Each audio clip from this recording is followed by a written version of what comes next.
Hi అండి, అందరికీ ఎలా ఉన్నారు? Welcome to my channel.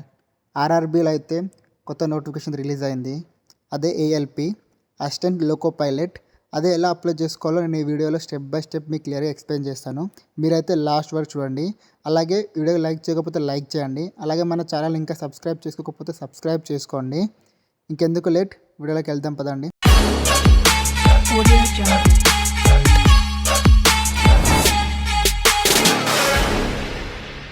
మీరైతే ముందు గూగుల్ ఓపెన్ చేయండి. గూగుల్లో ఆర్ఆర్బీ అని టైప్ చేయండి. అందులో ఫస్ట్ మనకి ఇట్లా చూపిస్తుంది, ఫస్ట్ లింక్ ఆర్ఆర్బీ, అది క్లిక్ చేయండి. అది క్లిక్ చేసిన తర్వాత మనకి ఆర్ఆర్బీ హోమ్ పేజ్ ఇలా ఓపెన్ అవుతుంది. ఇక్కడ అప్లై ఉంది కదా, అక్కడ మనకి క్రియేట్ అయిన account and already have an account ఉంటుంది కదా. ఒకవేళ మీకు అకౌంట్ ఉంటే డైరెక్ట్ లాగిన్ కావచ్చు. అకౌంట్ లేకుంటే క్రియేట్ అయిన అకౌంట్ ఉంది, దాన్ని క్లిక్ చేయండి. క్లిక్ చేసిన తర్వాత నెక్స్ట్ పేజ్ ఇలా ఓపెన్ అవుతుంది. ఇక్కడ మనది పర్సనల్ ఇన్ఫర్మేషన్ ఉంది కదా, అది ఇచ్చేసేయండి. మన ఫుల్ నేమ్ ఇవ్వండి, ఓకేనా. అలాగే డేట్ ఆఫ్ బర్త్ ఇవ్వండి, అలాగే మన జెండర్ ఇవ్వండి, అలాగే father name and mother name, అలాగే మీ email address and mobile number ఇచ్చేసి ఓటీపీతో వెరిఫై చేయండి. రెండు ఈమెయిల్ అండ్ మొబైల్ ఓటీపీతో వెరిఫై చేసి కింద అలాగే ఆధార్ వెరిఫికేషన్గా ఉంటుంది. ఆధార్ నెంబర్ ఎంటర్ చేసి ఆధార్ నెంబర్తో వెరిఫై చేయండి. ఇక్కడ రైట్ సైడ్ అనిపిస్తుంది వెరిఫై అని, దాన్ని క్లిక్ చేయండి. కింద ఇక్కడ క్రియేట్ యువర్ పాస్వర్డ్ ఉంది కదా, ఒక పాస్వర్డ్ క్రియేట్ చేసుకోండి, ఒక స్ట్రాంగ్ పాస్వర్డ్ క్రియేట్ చేసుకోండి, ఓకేనా. అది గుర్తుపెట్టుకోండి, లాగిన్ కానీ ఉపయోగపడుతుంది. అది క్రియేట్ చేసి ఇంకా రైట్ సైడ్ అనిపిస్తుందిగా ప్రీ రివ్యూ అండ్ క్రియేట్ అయిన అకౌంట్, అది క్లిక్ చేయండి. మీ అకౌంట్ అనేది క్రియేట్ అయిపోతుంది. నేను ఆల్రెడీ రిజిస్టర్ అయినా కాబట్టి నేను లాగిన్ అవుతున్నా, అకౌంట్ ఉంది కాబట్టి. ఒకవేళ మీకు అకౌంట్ క్రియేట్ అయినాక సేమ్ ఇదే పేజ్కి వచ్చింది అనుకో, మీ డైరెక్ట్ ఇక్కడ నుంచి లాగిన్ కావచ్చు, ఓకేనా. ఇక్కడ సెకండ్ క్లిక్ చేసిన తర్వాత మన నెక్స్ట్ పేజ్ ఓపెన్ అవుతుంది. ఇక్కడ login with Aadhaar and login with RRB account ఉంది కదా, ఇది ఏదైనా చూస్ చేసుకోవచ్చు, ఓకేనా. నెక్స్ట్ సెకండ్ క్లిక్ చేసుకుంటున్నాను, లాగిన్ విత్ ఆర్ఆర్బీ అకౌంట్. ఇక్కడ మీ మొబైల్ నెంబర్ అండ్ పాస్వర్డ్ ఇచ్చేసి డైరెక్ట్ లాగిన్ కావచ్చు, ఓకేనా. ఇచ్చేసి లాగిన్ కానీ డైరెక్ట్ లాగిన్ అయిన తర్వాత మన నెక్స్ట్ పేజ్ ఓపెన్ అవుతుంది. ఇక్కడ కనిపిస్తున్నాయా పైన general instruction and online application history and modify registration details ఉన్నాయి కదా. ఇందులో మనకి ఆన్లైన్ అప్లికేషన్ అది క్లిక్ చేయండి. అది క్లిక్ చేసిన తర్వాత మన నెక్స్ట్ పేజ్ ఓపెన్ అవుతుంది. ఇక్కడ మనకి recruitment of assistant loco pilot ఉంది కదా, అదే మనం అప్లై చేసేది. ఇది మనకు ఓపెనింగ్ డేట్ వచ్చేసి 12/4/2025, క్లోజింగ్ డేట్ వచ్చేసి 11/5/2025, ఓకేనా. ఇక్కడ మనం జోన్ సికింద్రాబాద్ పెట్టండి. సికింద్రాబాద్ పెట్టేసి ఇక్కడ టిక్ మార్క్ ఇచ్చేసి నెక్స్ట్ క్లిక్ చేయండి. అందులో నెక్స్ట్ క్లిక్ చేసిన తర్వాత మనకి నెక్స్ట్ పేజ్ ఓపెన్ అవుతుంది. ఇందులో మనం పర్సనల్ డీటెయిల్స్ ఉంది కదా, ఇది ఆల్రెడీ మనం ఇచ్చేసాం కాబట్టి ఆల్రెడీ ఫిల్అప్ అయి వస్తాయి. కొన్ని ఫిల్అప్ అనేవి ఉంటాయి, ఆ ఫిల్అప్ చేయండి. ఆ ఫిల్అప్ చేసి నెక్స్ట్ పైకి స్క్రోల్ చేయండి. పైకి స్క్రోల్ చేసిన తర్వాత అక్కడ కమ్యూనిటీ డీటెయిల్స్ ఉంటాయి. అందులో కమ్యూనిటీలో అందులో మీది ఏ కేటగిరీలో ఏది కమ్యూనిటీ అది చూజ్ చేసుకోండి. అక్కడ కరెక్ట్ చూజ్ చేసుకోండి.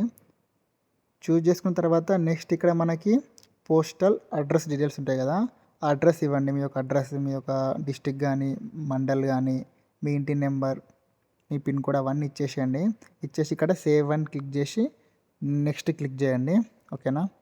అక్కడ నెక్స్ట్ క్లిక్ చేసిన తర్వాత మనకి నెక్స్ట్ పేజ్ ఇలా ఓపెన్ అవుతుంది. ఇక్కడ ఎక్స్ సర్వీస్ మ్యాన్స్ యొక్క డీటెయిల్స్ అడుగుతుంది. మీరు ఒక ఎక్స్ సర్వీస్ మ్యాన్ అయితే ఒకవేళ ఎస్ అని ఇవ్వండి, లేకపోతే నో అని పెట్టండి. మళ్ళీ economically backward class EBC certificate అడుగుతుంది. ఒకవేళ మీకు ఈబీసీ సర్టిఫికేట్ హోల్డర్ అయితే ఎస్ అని ఇవ్వండి, లేకపోతే నో అని పెట్టేసేయండి. Next detail of serving railway applicant, ఒకవేళ మీరు ఎంప్లాయ్ ఆఫ్ రైల్వే, మీరు ఇండియన్ రైల్వే ఎంప్లాయ్ అయితే ఎస్ అని ఇవ్వండి, లేకపోతే నో అని ఇవ్వండి. Next current employment details excluding railway employee, అందులో మీకు అప్లికేబుల్ అయితే అప్లికేబుల్ లేదా నాట్ అప్లికేబుల్ ఇవ్వండి. ఇక్కడ నో పెట్టేసేయండి, అవసరం లేదు, నో అని క్లిక్ చేయండి. నెక్స్ట్ ఇక్కడ మీ బ్యాంక్ డీటెయిల్స్ ఇవ్వండి, ఎందుకంటే ఇక్కడ రీఫండ్ కానీ అమౌంట్ రీఫండ్ కానీ మీకు బ్యాంక్ డీటెయిల్స్ అనేది కరెక్ట్ క్లిక్ చేయండి. మీ యొక్క అకౌంట్ నెంబరు, ఐఎఫ్ఎస్సి కోడు, మీ యొక్క నేము అన్నీ ఇచ్చేసి ఇక్కడ సేవ్ అని క్లిక్ చేయండి. సేవ్ క్లిక్ చేసి ఇక్కడ నెక్స్ట్ క్లిక్ చేసేయండి. నెక్స్ట్ క్లిక్ చేసిన తర్వాత మన నెక్స్ట్ పేజ్ ఇలా ఓపెన్ అవుతుంది. ఇది ఎడ్యుకేషన్ క్వాలిఫికేషన్, మీ యొక్క ఎడ్యుకేషన్ ఎంత క్వాలిఫైయరో అది అప్లోడ్ చేయాలి. ఇందులో ఇక్కడ క్వాలిఫికేషన్ ఉందిగా లెఫ్ట్ సైడ్, అక్కడ క్లిక్ చేయండి. క్లిక్ చేసి మీ యొక్క క్వాలిఫికేషన్ ఎంటర్ చేసుకొని దాని యొక్క డీటెయిల్స్ అన్నీ క్లియర్గా ఎంటర్ చేయండి. ఎంటర్ చేసి ఇక్కడ యాడ్ ఉంది కదా, యాడ్ చేస్తే ఇక్కడ యాడ్ అయిపోతుంది. యాడ్ అయిన తర్వాత ఇక్కడ నెక్స్ట్ క్లిక్ చేస్తే నెక్స్ట్ పేజ్కి వెళ్ళిపోతాం. నెక్స్ట్ పేజ్ వచ్చేసి అప్లోడ్ ప్రొఫైల్ డాక్యుమెంట్. ఇందులో మీ యొక్క passport size photo and signature upload చేయాలి. పాస్పోర్ట్ సైజ్ ఫోటో వచ్చేసి అరౌండ్ మనకి 100 కేబీ నుంచి 150 కేబీ మధ్యలో ఉండాలి ఫోటో. ఆ మధ్యలో కేబీ ఫోటోని ఇలా అప్లోడ్ చేయండి. అప్లోడ్ అయిపోతుంది. అలాగే కిందికి స్క్రోల్ చేయండి. కిందికి స్క్రోల్ చేసిన తర్వాత ఇక్కడ మన సిగ్నేచర్ అప్లోడ్ చేయాలి. ఈ సిగ్నేచర్ వచ్చేసి మనకి 30 కేబీ నుంచి 49 కేబీ మధ్యలో ఉండాలి. ఆ కేబీ మధ్యలో సిగ్నేచర్ ఎడిట్ చేసుకొని ఇందులో అప్లోడ్ చేయండి. అప్లోడ్ చేసిన తర్వాత మనకి ఇక్కడ రైట్ సైడ్ కింద ఉంది కదా, ఇక్కడ సేవ్ అని క్లిక్ చేయండి. సేవ్ క్లిక్ చేసి నెక్స్ట్ క్లిక్ చేసేయండి. అక్కడ నెక్స్ట్ క్లిక్ చేసిన తర్వాత మనకి నెక్స్ట్ పేజ్ ఇలా ఓపెన్ అవుతుంది. ఇది వచ్చేసి ప్రిఫరెన్స్ ఆఫ్ ఎలిజిబుల్ పోస్ట్. మీకు ఇందులో దేనికి ఫస్ట్ ప్రిఫరెన్స్ ఇస్తారో అది క్లిక్ చేసుకోండి. ఓకేనా, ఫస్ట్ అండ్ సెకండ్. ప్రిఫరెన్స్ ఇచ్చిన తర్వాత నెక్స్ట్ కిందికి స్క్రోల్ చేయండి. ఇక్కడ select exam trade for part B of CBT 2 exam. అది అక్కడ మీరు చూజ్ చేసుకోండి. ఏదో ఒక సబ్జెక్టు చూజ్ చేసుకోండి. సబ్జెక్ట్ అంటే మీకు నెక్స్ట్ దేనిపైన ఎగ్జామ్ కావాలో అది చూజ్ చేసుకోండి. CBT 2లా అది చూజ్ చేసుకొని నెక్స్ట్ కిందికి రండి. నెక్స్ట్ కిందికి స్క్రోల్ చేయండి. ఇక్కడ ప్లేస్ ఉంది కదా, ప్లేస్ దగ్గర సికింద్రాబాద్ ఇచ్చేసేయండి. ఎందుకంటే మన జోన్ అదే కాబట్టి అది ఇచ్చేసేయండి. అది ఇచ్చేసి కింద ఇక్కడ సేవ్ అని క్లిక్ చేసి ప్రీవ్యూ అప్లికేషన్ ఉంది కదా అది క్లిక్ చేయండి. ఓ సారీ, ఇక్కడ బాక్స్లో రైట్ టిక్ మార్క్ ఇవ్వాలి. ఇక్కడ పైన చూసుకోవాలి, అది టిక్ మార్క్ ఇవ్వండి. కరెక్ట్ చూసుకోండి అందరూ. అది చేసి ఇక్కడ ప్రీవ్యూ అప్లికేషన్ ఉంది కదా అది క్లిక్ చేయండి. ఇక్కడ క్లిక్ చేసిన తర్వాత మనకి నెక్స్ట్ పేజ్ ఓవర్వ్యూ పేజ్ మొత్తం క్లియర్గా చూపిస్తుంది. అక్కడ ఏమైనా ఎడిటింగ్ ఉంటే ఎడిట్ చేసుకోండి, లేదంటే సబ్మిట్ చేసేయండి. నేను పేజ్ చూపించట్లేదు ఎందుకంటే అది పర్సనల్ డీటెయిల్స్ కాబట్టి చూపించట్లేదు. మీకు ఆల్రెడీ తెలిసిపోద్ది మీకు చేసిన కొద్ది అప్లికేషన్. నెక్స్ట్ పేమెంట్ చూపిస్తుంది, ఇక్కడ పేమెంట్ చేయండి. పేమెంట్ వచ్చేసి మనకి 500. ఇక్కడ కనిపిస్తుంది పే విత్ SBI పే ఉంది కదా అది క్లిక్ చేయండి. క్లిక్ చేసి ఇక్కడ టిక్ మార్క్ ఇచ్చేసి ప్రొసీడ్ క్లిక్ చేయండి. ఇక్కడ మీరు UPI తోటి పేమెంట్ చేసేయండి. ఓకేనా, UPI క్లిక్ చేసి ఇక్కడ UPI QR కోడ్ ఉంది కదా,